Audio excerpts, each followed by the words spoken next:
నమస్కారం ఘంటారావానికి స్వాగతం. ముందుగా ప్రధాన అంశాలు.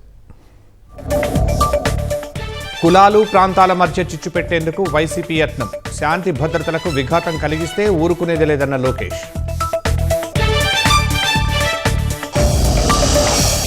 యూరియా కొరత లేకుండా జాగ్రత్తలు తీసుకున్నామన్న అచ్చెన్న. ఎరువుల కోసం రైతులు ఆందోళన చెందొద్దని భరోసా.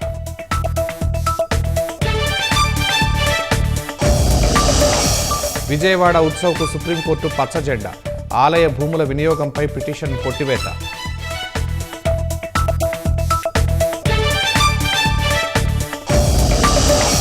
కాంగ్రెస్ వల్లే ఈశాన్య రాష్ట్రాలు అభివృద్ధికి నోచుకోలేదన్న ప్రధాని. అరుణాచల్ ప్రదేశ్లో 5,000 కోట్ల విలువైన ప్రాజెక్టులకు శంకుస్థాపన.